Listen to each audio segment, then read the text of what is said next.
Hi friends, welcome to Sumathi creations. ముందుగా ఇవాళ బీరకాయ కూర చేస్తున్నానండి శనగపప్పుతో.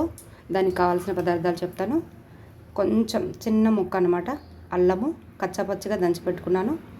ఒక పెద్ద ఉల్లిపాయ, ఒక 4 పచ్చిమిర్చి, 1/2 కిలో బీరకాయలు, ఒక 5 టమాటాలు, ముందుగా నానబెట్టుకున్న శనగపప్పు ఒక గుప్పెడు, కరివేపాకు, పోపు గింజలు.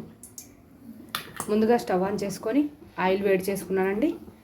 ఇందులో పోపు గింజలు వేస్తున్నాను, ఎండుమిర్చి, మినపప్పు, ఆవాలు, జీలకర్ర.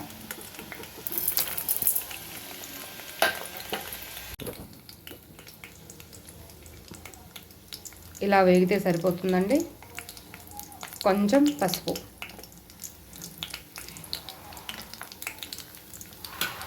అలానే ముందుగా దంచి పెట్టుకున్న అల్లం వెల్లుల్లి, ఓన్లీ అల్లం మాత్రమే వేసానండి.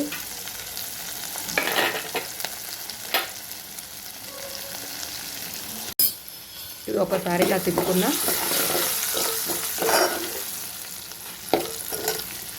ముందుగా కట్ చేసి పెట్టుకున్న ఉల్లిపాయ, పచ్చిమిర్చి ఒక 2 మినిట్స్ వేయించుకుందాం.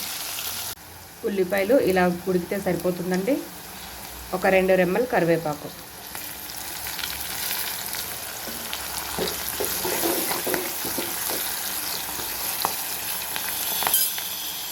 అలానే బీరకాయ ముక్కలు,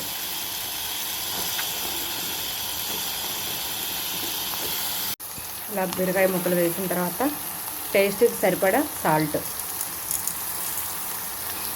క్వాంటిటీ ఎక్కువ చేస్తున్నాను కాబట్టి కొంచెం సాల్ట్ ఎక్కువ వేసానండి. మీరు తక్కువ కనుక చేసుకుంటే మీకు సరిపడా మాత్రమే వేసుకోండి.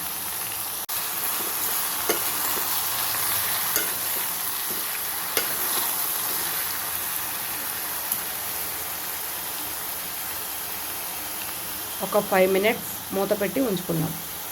ఇప్పుడు మూత తీసి చూద్దామండి. ముందుగా నానబెట్టుకున్న పచ్చెనగపప్పు కూడా వేసుకున్నాం.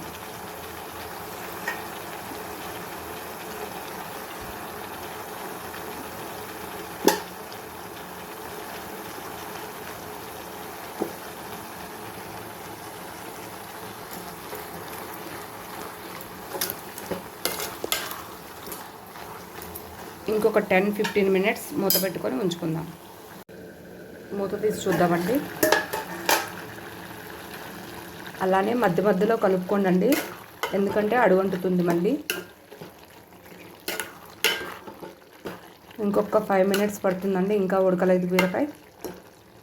అలానే మూత పెట్టి ఉంచుకుందాం. మూత తీసి చూద్దామండి. ఇలా ఉడికితే సరిపోతుంది. ఇప్పుడు ముందుగా కట్ చేసి పెట్టుకున్న టమాటా ముక్కలు కూడా వేస్తున్నాను. ఇవి కూడా ఒక 10 లేక 15 మినిట్స్ ఉడికించుకుంటే చాలా బాగుంటుందండి. సిమ్లో పెట్టుకొని ఉడికించుకోండి, చాలా బాగా ఉడుకుతుందన్నమాట. బాగా మెత్తగా ఉడకాలండి. ఒక 10 లేక 15 మినిట్స్. మూత తీసి చూద్దామండి. చాలా బాగా ఉడికింది. అలానే మిరపకాయలు వేసాను కాబట్టి టేస్ట్కి సరిపడా కారం. నేను క్వాంటిటీ ఎక్కువ వేస్తున్నాను కాబట్టి ఒక 2 స్పూన్స్ వేసానండి. మీరు తక్కువ చేసుకుంటే కనుక తక్కువ కారం వేసుకోండి.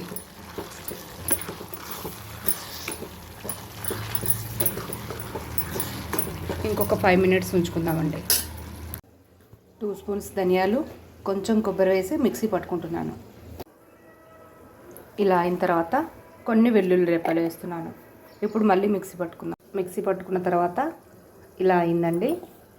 ఇప్పుడు దీన్ని మూత తీసేసుకొని కూర చాలా బాగా అయిపోయిందండి. ఇలా ఆయిల్ పైకి వచ్చిందంటే కూర చాలా నీట్గా బాగా కుదిరిందని అర్థం. అలానే దీంట్లో మనం పట్టి పెట్టుకున్న ధనియాలు, కొబ్బరి, వెల్లుల్లి ఈ పౌడర్ని కూడా వేసేసాను. ఇంకొక 2-3 సెకండ్స్ ఉంచుకుంటే సరిపోతుందండి. ఇది వేసుకున్న తర్వాత ఈ పౌడర్ని